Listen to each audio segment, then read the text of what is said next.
राधे राधे। श्री हरिदास सभी भक्तों को परिवर्तनीय एकादशी की हार्दिक शुभकामनाएं। भगवान सबकी मनोकामना पूर्ण करें। इसे बामन एकादशी भी कहा जाता है। तो आइए सुनते हैं परिवर्तनीय एकादशी की व्रत कथा।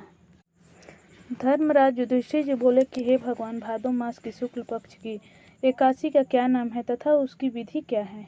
उस एकादशी के व्रत को करने से कौन सा फल मिलता है, सो सब समझाकर कहिए। श्री कृष्ण भगवान बोले कि हे राजश्रेष्ठ, अब मैं अनेक पाप नष्ट करने वाली तथा अंत में स्वर्ग को देने वाली भादो की शुक्ल पक्ष की बामन नाम की एकादशी की कथा कहता हूँ। आप इसे ध्यान पूर्वक सुनो। इस एकादशी को जयंती एकादशी भी कहते हैं। इस एकादशी की कथा सुनने मात्र से ही समस्त पापों का नाश हो जाता है। इसी एकादशी के व्रत का फल वाजपेयी यज्ञ के फल से भी अधिक है।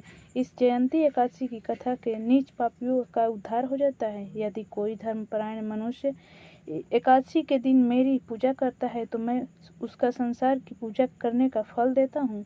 जो मनुष्य मेरी पूजा करता है उसे मेरे लोक की प्राप्ति होती है।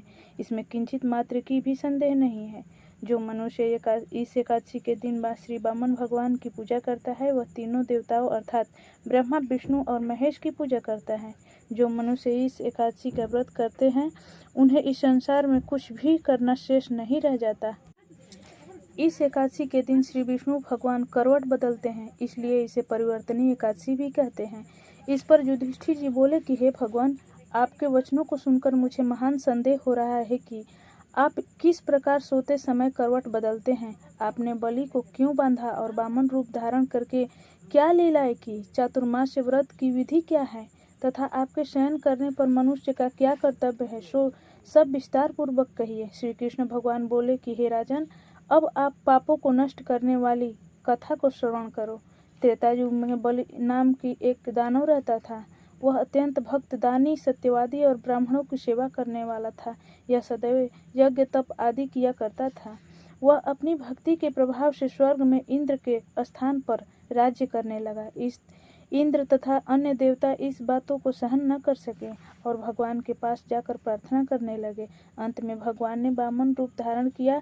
मैंने भगवान तेजस्वी ब्राह्मण बालक के रूप में राजा बलि को जीता। इस पर राजा युधिष्ठिर बोले कि हे जनार्दन, आपने वामन रूप धारण करके उस बलि को किस प्रकार जीता, सो विस्तार पूर्वक कहिए। श्री कृष्ण भगवान बोले कि हे राजन, मैंने वामन का रूप धारण कर के राजा बलि की याचना की। हे राजा, तुम मुझे 3 पैर भूमि दे दो, इससे तुम्हारे लिए 3 लोक का दान का फल प्राप्त होगा। राजा बलि ने इस छोटी सी याचना को स्वीकार कर लिया और भूमि देने को तैयार हो गया। तब मैं अपने आकार को बढ़ाया और भूलोक में पैर, भुवन लोक में जंघा, स्वर्ग लोक में कमर, महालोक में पेट, जनलोक में हृदय तथा लोक में कंठ और सत्यलोक में मुख रखकर अपने सिर को ऊंचा उठा लिया। उस समय सूर्य, नक्षत्र, इंद्र और अन्य देवता मेरी स्तुति करने लगे। उस समय मैंने राजा बलि को पकड़ा और पूछा कि हे राजन, अब मैं तीसरा पैर कहाँ रखूं? इतना सुनकर राजा बलि ने अपना सिर नीचा कर लिया। उस सिर पर मैंने अपना पैर तीसरा रख दिया और वह भक्त दानव पाताल को चला गया। जब मैंने उसे अत्यंत विनीत पाया तो मैंने उसे कहा कि हे बलि, मैं सदैव तुम्हारे पास रहूंगा। भादो के शुक्ल पक्ष की परिवर्तनी नामक एकादशी के दिन मेरी एक प्रतिमा राजा बलि के पास रहती है और एक क्षीर सागर में शेषनाग पर शयन करती है। इस प्रकार एकादशी को विष्णु भगवान को सोते हुए करवट बदलते हैं। इस दिन त्रिलोकी नाथ की श्री विष्णु भगवान की पूजा की जाती है। इसे चावल और दही सहित चांदी का दान दिया जाता है। इस दिन रात्रि को जागरण करना चाहिए। इस प्रकार व्रत करने से मनुष्य समस्त पापों से मुक्त हो जाता है। वह स्वर्ग लोक में जाकर चंद्रमा के समान सदैव प्रकाशित होते रहते हैं।